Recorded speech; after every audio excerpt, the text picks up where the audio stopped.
mentalizar a todos os nossos irmãos aqui que recebam a assistência necessária.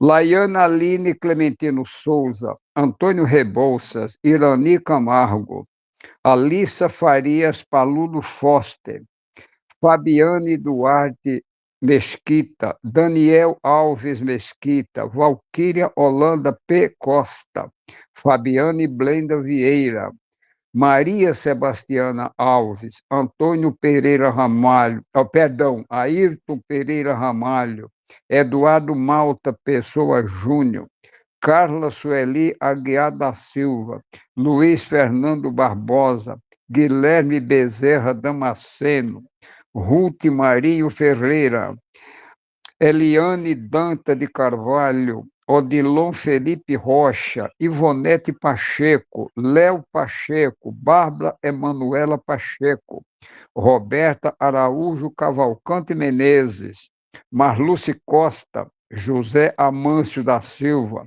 Lucas Batista Freitas, Viviane Rodrigues de Almeida, Daniela Guise, Dulcinete Moraes Carneiro, Cícero Gomes de Brito, Joaquim Libânio Pereira Neto, Alexandre Arruda, Marta Jennifer Batista Souza Meira, Naí Moro Ciuti, e o nosso irmão Antônio Teófilo Andrade Filho, que fez a sua passagem na sexta-feira, já está na parte espiritual. Que o nosso Pai Celestial, a espiritualidade maior, possa acompanhar, encaminhar cada um deles para o seu local, para que receba a assistência, a proteção de que cada um é merecedores. E, dando início, vamos à nossa leitura preparatória para o nosso evangelho de hoje, convidando e passando a palavra à nossa irmã Francisca, que fará a leitura do exórdio da noite de hoje. É com você, minha irmã. Seja bem-vinda. Mais uma vez, boa noite a todos. Que a paz de nosso Senhor Jesus Cristo seja sempre conosco. Meus irmãos, a nossa leitura preparatória da noite de hoje continua sendo o nosso livro Vinhas de Luz, de Chico Xavier, pelo Espírito Emmanuel. E hoje é o capítulo número 33, que tem como título Vê, pois. Essa passagem está em Carta de Jesus a Lucas, no capítulo 11, versículo 35, onde diz assim: Vê, pois, que a luz que há em ti não seja trevas. E o Emmanuel nos esclarece da seguinte forma: a ciência e a sabedoria, inteligência e conhecimento, intelectualidade e luz espiritual. Geralmente, todo homem de raciocínio fácil é interpretado à conta de mais sábio. No entanto, há o que distinguir. O homem não possui ainda qualidade para registrar a verdadeira luz. Daí a necessidade de prudência e vigilância. Em todos os lugares há industriosos e entendidos, conhecedores e psicólogos. Muitas vezes, porém, não passam de oportunistas prontos para o golpe do interesse inferior. Quantos escrevem livros abomináveis, espalhando veneno nos corações? Quantos aproveitam do rótulo da própria caridade, visando extrair vantagem à ambição? Não bastam o evangelho e a habilidade. Não satisfaz a simples visão psicológica. É preciso luz divina. Há homens que, no instante, aprendem toda a extensão de um campo. Conhecem-lhe a terra, identificam-lhe o valor.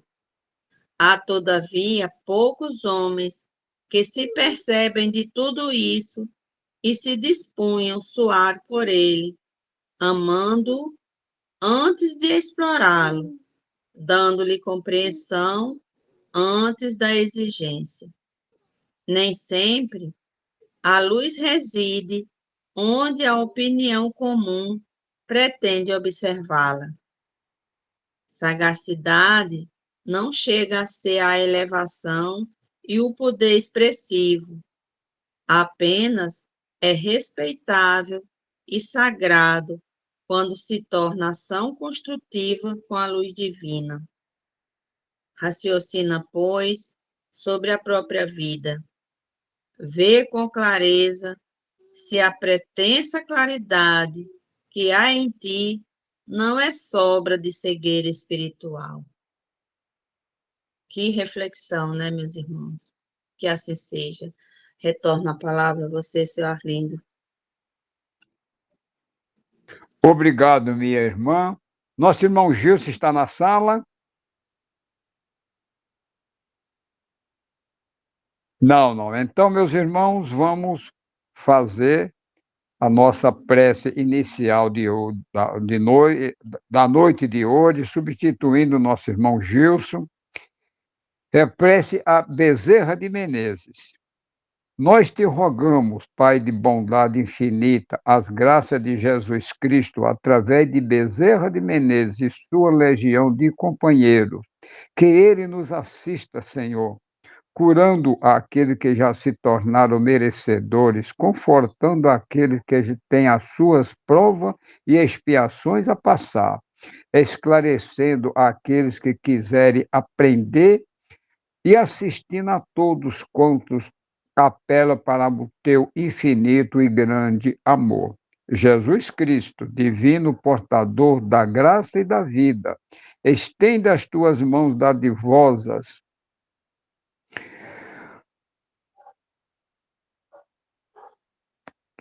em socorro daquele que já te conhece, o dispenseiro fiel e prudente. Faze-o, divino amigo, através de tuas legiões consoladoras, através de teus santos espíritos, a fim de que a fé se eleve, a esperança aumente e o amor triunfe sobre todas as coisas. Bezerra de Menezes, apóstolo do bem e da paz, amigo dos humildes, dos aflitos e dos enfermos. Movimenta a tua legião de companheiros para assistirem a todos os doentes, curando-lhe as dores físicas e espirituais. Santos Espíritos, dignos obreiros do Senhor, derramai as bênçãos de cura sobre a humanidade inteira, a fim de que todos se tornem amigos do conhecimento e da paz, da harmonia e do perdão, semeando por todo o mundo os divinos exemplos de nosso Senhor Jesus Cristo, que assim seja. Pai amado, recebe essa humilde prece, transformando em bálsamo para todos nós, encarnados e desencarnados, amigos e inimigos, e faze, Senhor, através da tua presença amiga, da tua luz, do teu amor, que nós possamos ter na noite de hoje um evangelho com muita paz, harmonia, equilíbrio e muito amor nos corações de cada um de nós. Que assim seja. E agora, rogamos ao nosso Pai Celestial, ao nosso amado Mestre Jesus, à nossa Mãe Santíssima, e a toda a espiritualidade amiga, ao nosso mentor espiritual, Dr. Bezerra de Menezes, para iniciar o nosso evangelho da noite de hoje, passando a palavra ao nosso irmão Ivan Augusto, que fará a leitura e comentário da noite, e explanação, perdão, do evangelho de hoje, que os mensageiros divinos possam intuí-lo, auxiliá-lo na sua atividade de hoje. Seja bem-vindo, meu irmão. É com você. Muito obrigado, meu irmão. Boa noite mais uma vez a você e mais uma vez a todos os que chegaram num segundo momento aí. E Jesus nos abençoe imensamente, que as equipes do Mestre Jesus possam adentrar os lares de vocês, levando o o fluido lenitivo, né, para as nossas feridas do corpo e da alma. Que haja muita paz, muita caridade, muita humanidade, enfim, as bênçãos do Senhor sejam abundantes sobre todos. Meus irmãos, nós fizemos uma viagem a Jaguaretama esse final de semana lá, a terra do nascimento do irmão Bezerra.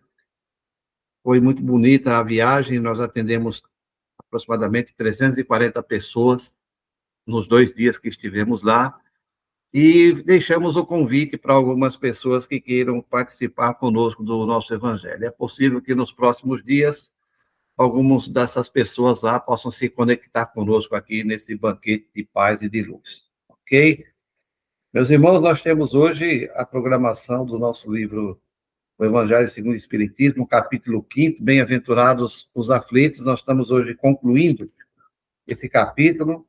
Então, hoje me foi passado aqui como sendo sobre o silício, né?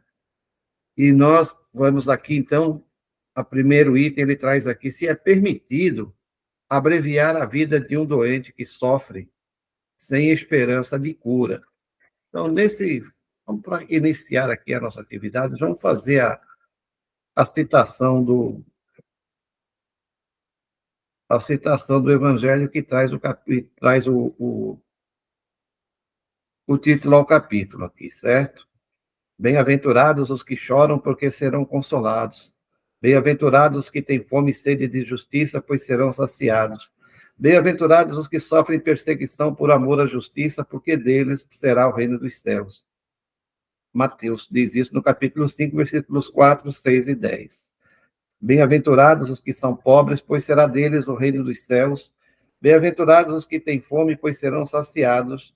São felizes os que choram agora, pois irão rir. Essa citação está em Lucas, capítulo 6, versículos 20 e 21.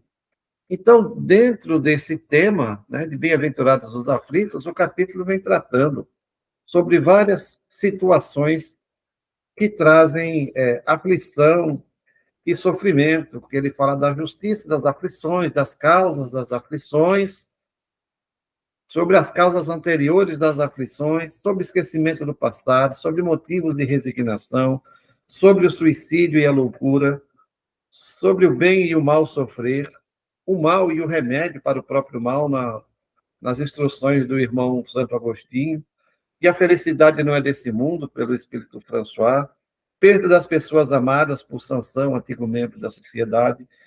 Tem aqui uma reflexão que diz, se fosse um homem de bem, não teria morrido, falando sobre os transtornos voluntários, sobre a verdadeira infelicidade, a melancolia das provas voluntárias e se deve se colocar um fim à vida do próximo. E nesse termo, continuando, ele diz aqui, se é permitido, então, abreviar a vida de um doente que sofre sem esperança de cura. Isso foi uma pergunta feita ao Espírito São Luís, numa comunicação em Paris, no ano de 1860. Então, a pergunta é, o homem está agonizante, vítima de cruéis sofrimentos, sabe que seu estado é desesperador. É permitido poupar-lhe alguns instantes de agonia, apressando-lhe o fim? E o irmão lá, o Espírito São Luís, responde, quem daria a vocês o direito de prejulgar as intenções de Deus? Não pode ele acompanhar um homem até a beira da morte, retirando-o dessa situação com o objetivo de fazer com que ele mude seus pensamentos? Mesmo sabendo que o momento final de um moribundo está próximo, ninguém pode dizer com certeza que a sua hora derradeira chegou. A ciência já se enganou várias vezes nessas previsões.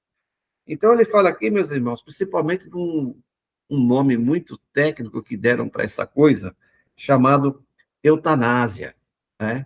Em que o doente está com muito sofrimento e os responsáveis ali pela observação médica, né, entendem que ele está nos instantes finais, então promove-se uma maneira de antecipar a sua morte física, a fim de que ele saia do sofrimento. Em outras situações, né, isso muitas vezes fazem isso através de produtos químicos, né, de uma injeção, né, coloca lá no soro, enfim, do desligamento de aparelhos em que muitas vezes a pessoa está ligada. E esse é um caso, por exemplo, meus irmãos, que as pessoas imaginam, não, ele está ali, já está, se entende ali que ele já está morto, que está funcionando só por aparelhos, desligam os aparelhos, no entanto, grande surpresa, o camarada continua vivo, às vezes ainda por muito tempo, e já houve casos até em que a pessoa retornou à consciência de maneira, às vezes, um pouco demorada, às vezes um pouco mais rápido, né? E muitas vezes a gente vê também a questão do camarada que está em coma, mas eu não sei se a gente vai dizer que ele está em coma mais tarde, mas ele está ciente do que está acontecendo ali à sua volta, né? E muitos deles, ao retornarem dessa situação, comentam que ouviam o que os médicos, ou que as visitas, ou que os trabalhadores ali que ajudam a manter, o pessoal da enfermagem, né, comentava ali ao lado. Então, a gente não deve nunca, principalmente, pensando que Deus é sempre o último, é quem define o momento da nossa partida, né? Às vezes, nós até fazemos, por questões de nos apegarmos demais ao paciente, né, até às vezes evitar que ele desencarne com maior conforto, porque a gente fica ali energizando o irmão e ele não consegue fazer a transição. Então, tem-se que ter paciência, tem que se deixar sempre a Deus a última palavra. Continuando. Sei bem que existem casos que podem ser considerados desesperadores, como existem aqueles que não se tem nenhuma esperança de o doente retornar à vida, mas no momento de dar o último suspiro, ele se reanima e recupera sua lucidez por alguns instantes. Pois bem, esse caso de graça que é concedido ao espírito, poderá lhe ser muito importante. Ele pode ter muitos pensamentos no momento final de sua agonia e, em um só instante de arrependimento, poderá lhe poupar muitos sofrimentos. O materialista, que vê apenas o corpo e que não leva em conta a existência da alma, não pode compreender essas coisas. O espírita, que sabe o que acontece após a morte, conhece o valor do último pensamento. Suavizem os últimos sofrimentos tanto quanto possível, mas abstenham-se de abreviar a vida, ainda que por um minuto, pois esse minuto poderá ser de arrependimento e perdão, poupando assim muitas lágrimas no futuro. Aí eu sempre gosto de me lembrar aqui da condição do nosso irmão André Luiz, né? Ele passou 8 anos até que finalmente se lembrou de Deus. Aí nós imaginemos que se naqueles momentos últimos ali, enquanto ele ainda estava encarnado, ele tivesse tido esse mesmo pensamento, que teria evitado tanto tempo de sofrimento junto aos ambientes de sofrimento mesmo, né? aos chamados umbrais. Então, muitos dos nossos irmãos podem, no último momento, estarem arrependidos. Aí o pessoal normalmente pensa assim, quem se arrepende no último momento vai para o céu. Não, gente. Quem se arrepende no último momento vai ter assistência, né? E assim como todos os devedores da lei, vai passar para o tempo de reajuste, se preparar durante o período lá da erraticidade para fazer reflexões, estudos, se preparar, entrar novamente em compromissos de uma nova encarnação. Então, ninguém está livre de trabalhar novamente pelo que destruiu, de repor aos seus semelhantes o que lhe haja tirado, de causar felicidade àquele a quem ele felicitou nessa oportunidade. Então, nós temos que reconstruir todo o mal que causamos, e essa é a parte que ninguém pode fazer por nós. As pessoas podem nos auxiliar, né, fortalecendo, ensinando, explicando, etc. e tal, mas nunca dar os nossos passos por nós mesmos. Esses têm que ser exclusivamente nós, voltando sempre a bater na mesma tecla para até ficar até chato, mas é dado a cada um segundo as suas obras. Então, aquele que não luta, como eu digo sempre, que não luta pela comida passa fome. Aquele que não luta pelo conforto espiritual, infelizmente, vai terminar numa região de sofrimento até que, num determinado momento, se arrependa realmente de coração. Não é aquele arrependimento de ai, ai, ai, porque está doendo. É aquele do fundo do coração mesmo, do desejo de mudança. Continuando com o irmão São Luís, ainda no mesmo ano, no 1860, sacrifício da própria vida. Então, vai mais uma pergunta para o nosso irmão. Aquele que está desgostoso da vida, mas não quer se suicidar, é culpado se procurar a morte no campo de batalha com o propósito de torná-la útil? Bom, eu quero me matar. Estou problemas vários aí, então eu vou fazer o seguinte, ao invés de eu simplesmente me matar, eu vou procurar, né? Vou entrar para um serviço militar aqui, vou para uma zona dessa de guerra, né? Ou mesmo, particularmente, tem muita gente, como hoje está vendo essas guerras aí, tem muita gente que se alista, né, por dinheiro. O camarada vai por dinheiro, mas vamos supor que é já também uma grande oportunidade aí de que, já que eu estou querendo acabar com minha própria vida, ir para uma zona de confronto dessas, onde é extremamente perigoso, e dar cabo lá da minha vida. E o nosso irmão, ele responde o seguinte: quer o homem se mate ou se deixe matar, seu propósito será sempre o de encurtar a vida, existindo assim a intenção do suicídio, mesmo que ele não ocorra de fato. O pensamento de que sua morte servirá para alguma coisa útil é ilusório. Serve apenas como desculpa para disfarçar a sua ação e justificá-la aos seus próprios olhos. Se realmente tivesse o desejo de servir ao seu país, procuraria viver defendendo-o e não morrendo, pois uma vez morto, ele não servirá mais para nada. O verdadeiro devotamento consiste em não ter medo da morte quando é preciso ser útil. Devemos enfrentar o perigo e oferecer sem temor o sacrifício da própria vida, se isso for necessário. No entanto, a intenção premeditada de procurar a morte, expondo-se a um perigo, mesmo que para prestar um serviço, anula o mérito da ação. Eu me lembrei de um fato, na época que eu comecei meus estudos lá no Bezerra, né? Tinha uma irmã que era minha instrutora, e nós voltávamos junto de ônibus, ela morava na Zona Norte, mas nós sempre pegávamos o ônibus junto e voltávamos conversando.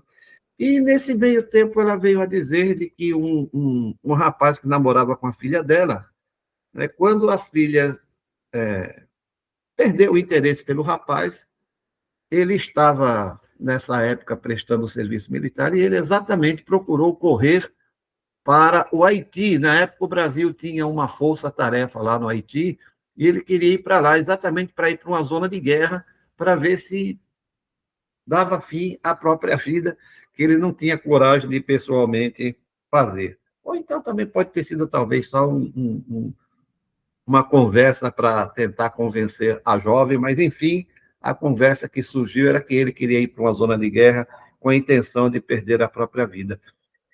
O irmão cita isso aqui dessa maneira, e isso é muito comum. Isso é muito comum. Né? E há outras situações também que as pessoas... Olha, a gente vê ele fala, isso é um suicídio disfarçado, né? E intencional. Nós temos aquelas questões também dos suicídios que são considerados involuntários, né? Ou voluntários ainda, mas na questão daquelas pessoas que praticam esportes de alto risco, né? Tipo automobilismo, montanhismo, mergulho de alta profundidade. Isso tudo é extremamente perigoso. É se expor demais à vida, é arriscar demais. Quando isso acontece, também são considerados como infratores da lei. Seguindo em frente, mais uma pergunta para o irmão São Luís. Um homem se expõe a um perigo iminente para salvar a vida de um de seus semelhantes, sabendo antecipadamente que ele próprio morrerá. Pode seu ato ser considerado um suicídio? Desde que não exista a intenção de procurar a morte, não há suicídio. E sim, devotamento e abnegação, embora haja certeza de morrer. Mas quem pode ter certeza? Quem disse que a providência não reserva um meio inesperado de salvação no momento mais crítico? Não pode ela salvar a si mesmo, não, perdão. Não pode ela salvar até mesmo aquele que estiver na boca de um canhão? muitas vezes, Deus pode querer levar à prova da resignação até as últimas consequências, quando um acontecimento inesperado desvia o golpe fatal. Nessa condição aqui, eu me lembro claro que de situações bem interessantes que a gente vê muitas vezes uma mãe, né? Quando o filho está numa situação de extremo perigo, ela não teme perder a vida, não. Muitas vezes sabendo, não, se meu filho, eu vou, se for para morrer, eu morro, mas... E muitas pessoas tomam essa atitude, às vezes nem é de um grau de parentesco tão mais, assim, único como o de uma maternidade, a ligação entre mãe e filha, pai e filha, etc. e tal, mas é uma abnegação e isso é justificado como realmente a intenção de nobreza espiritual, de saber, olha, mesmo que eu morra, mas eu vou tentar fazer o bem dessa maneira. E é muito comum, principalmente nesses níveis de ligação mais afetuosa de família, esses exemplos acontecerem. Depois nós temos aqui o proveito do sofrimento em benefício dos outros, também na mesma oportunidade lá, através do Espírito São Luís. Os que se submetem à vontade de Deus, aceitando o sofrimento com resignação, mas têm em vista somente sua felicidade futura, na verdade, estão trabalhando para si mesmos. Será que eles podem tornar seus sofrimentos proveitosos para alguém? E o irmão responde: esses sofrimentos podem ser proveitosos aos outros, material e moralmente. Materialmente, se pelo trabalho, pelas privações e pelos sacrifícios aos quais as criaturas se impõem, elas contribuírem para o bem-estar do seu próximo. Moralmente, pelo exemplo que fornecem com a sua submissão à vontade de Deus. Esse exemplo caridoso, que é pela fé espírita, pode levar muitos infelizes a aceitarem seus sofrimentos sem reclamar, salvando-os do desespero que lhes traria consequências desastrosas no futuro. E como exemplo disso aí, nós temos principalmente Jesus, né? Que veio para servir de exemplo a todos nós, e ele se propôs a passar por essa... Não é um suicídio. Ele sabia que tudo aconteceria com isso com ele, mas ele vem em proveito de quem? De toda a humanidade. Aí está o maior exemplo, dado pelo maior, né? Na condição de buscar dar o conhecimento, a ciência, a todos aqueles homens ignorantes da época, sobre não só a chamada Boa Nova, né? De que o plano, que Deus era o Pai de todos, que Deus era amoroso, que ele provinha a todos, não sei se a palavra é essa, né? Mas que ele promovia o sustento e a condição de vida a todas as pessoas com a mesma, como eu diria aqui, não acho o termo agora, né? Com a providência igual para todos, independente se o camarada é maior, se é melhor que o outro moralmente, se é mais rico, se é mais alto, não importa. Sempre, ele diz assim, num determinado momento, que Deus é bom porque distribui o sol de igual maneira para todos, né? Tanto o sol quanto a chuva é de maneira igual, para todos. De acordo, claro, que com as condições em que cada um sobrevive, também estando ali na condição de passar pelas necessidades em virtude dos ajustes do espírito.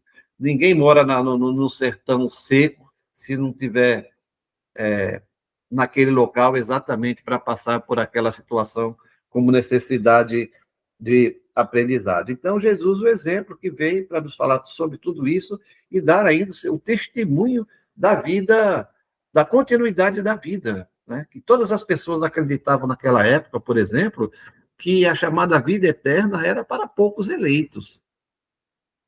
Poucos eleitos. E Jesus veio dizer que era para todos.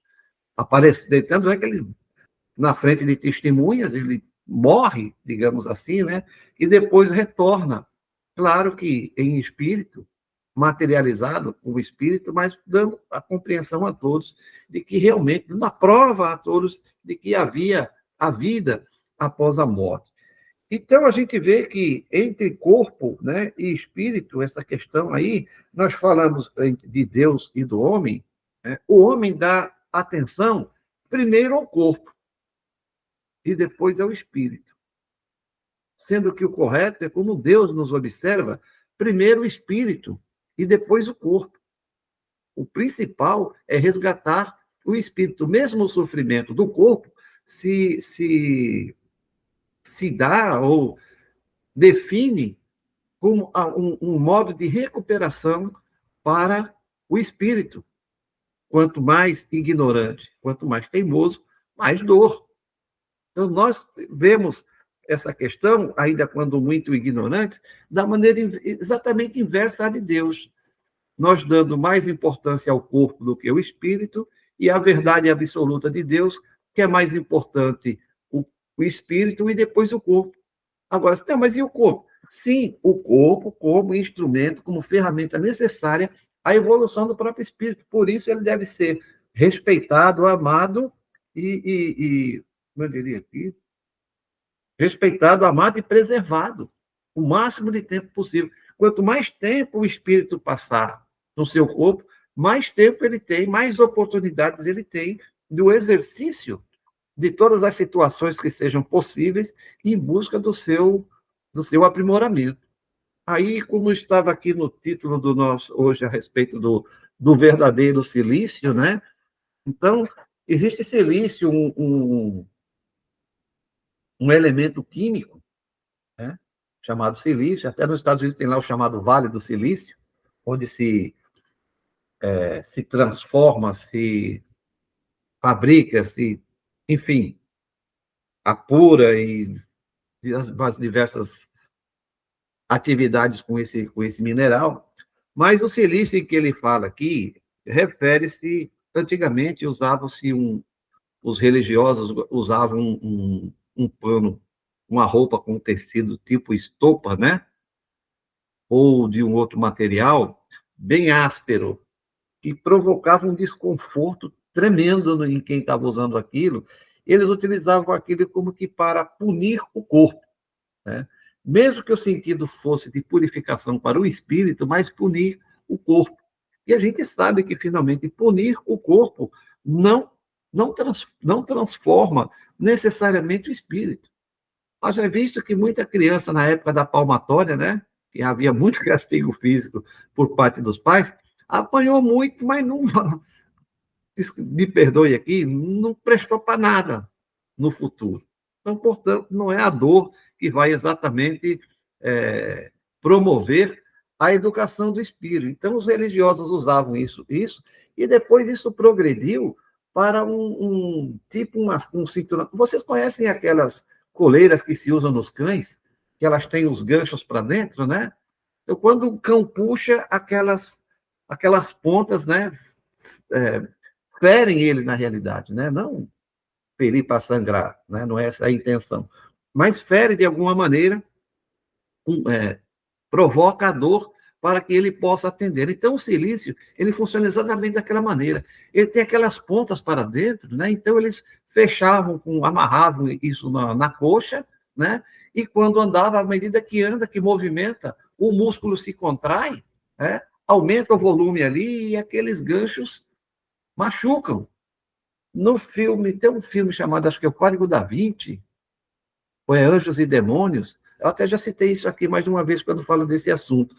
Que quem já assistiu vai lembrar, é um anjo lá que ele faz o trabalho sujo lá de matar as pessoas, né? Então, ele mata as pessoas, ele assassina, e ele sabe que ele faz uma coisa errada, então, para punir a ele mesmo, ele usa não só esse silício, não, como em outras oportunidades, ele usa também um chicote para bater nas costas, aí fica sangrando e tudo mais, como se isso fosse uma maneira de punir o espírito, né? Então, o verdadeiro silício, o que é difícil, é forçar o espírito. É muito mais difícil o espírito ser honesto. É muito mais difícil o espírito ser pacífico. É muito mais difícil o espírito ser caridoso. É por isso que nós levamos tanto tempo ao longo da nossa evolução, né, para atingir níveis mais elevados moralmente. Porque é muito mais fácil a gente ferir a nós mesmos do que ferir o espírito no seu orgulho, né, no seu egoísmo. Então, essas são as chagas do espírito que promovem toda a sua própria destruição no sentido de moral, porque o espírito não se destrói, né? No sentido moral. Enquanto o homem não aperta o seu próprio espírito, a fim de buscar essa transformação que é lenta realmente, e ao longo de milênios, através das encarnações, das reencarnações, por uma necessidade exatamente de mudança. Por isso, de tempos em tempos, a espiritualidade superior envia os seus mensageiros, né? Veio lá com Abraão, depois com Moisés, depois com Jesus, agora com a própria doutrina espírita, né? E sei lá, se no futuro, o que mais, eu acho que não sei, eu acho que na atualidade o homem não precisa mais de outras ferramentas, não, para o conhecimento. Porque hoje nós vivemos num momento muito marcante da humanidade, em que nós temos não só um grande avanço intelectual a respeito da evolução do conhecimento, né? De podermos lançar objetos a milhões de quilômetros do nosso próprio planeta, né? De descobrir parte importante do fundamental do funcionamento da matéria, de nos comunicarmos de um lado ao outro do planeta. A gente lembra que Paulo, para viajar da Turquia até a Grécia, que era perto, mas era muito difícil fazer isso. Aí mandavam as cartas, até para a questão de baratear, né? Baratear a necessidade lá da transformação, o evento, enfim. E depois, quando ele fala finalmente de cartas vivas, né? Quando era um discípulo que estava ali bem informado, com bastante conhecimento, essa era a carta viva. E hoje nós temos os nossos irmãos do plano espiritual como cartas vivas para nos trazerem cada vez mais conhecimento, mais experiência, para alavancar o nosso progresso agora espiritual, já que o progresso da questão da inteligência, né, do ser humano já está bastante avançada. E, infelizmente, a gente está avançando muito rápido nessa questão do conhecimento, mas moralmente a gente está capengando ainda. Precisamos cada vez mais desse intercâmbio em que o próprio Espírito da Verdade diz que Deus, né, permitiu que houvesse essa condição para nós nos ajudarmos. Não só nos ajudarmos intervivos, mas também vamos dizer, os intermortos, né? Nesse câmbio que é tão bacana, que é tão bom, necessário e verdadeiro. Então, meus irmãos, que a gente aprenda a aplicar o silício aí na perna espiritual, que é para a gente sofrer mais em espírito, engolir, né? Aprender a engolir sapo. Essa é a grande evolução do espírito, é primeiro aprender a engolir sapo. Isso fortalece e engorda o espírito no bom sentido. Meus queridos irmãos, muita paz e luz a todos. Vamos aqui na disciplina concluir dentro do horário que nos é solicitado. Vamos fazer a nossa prece de encerramento.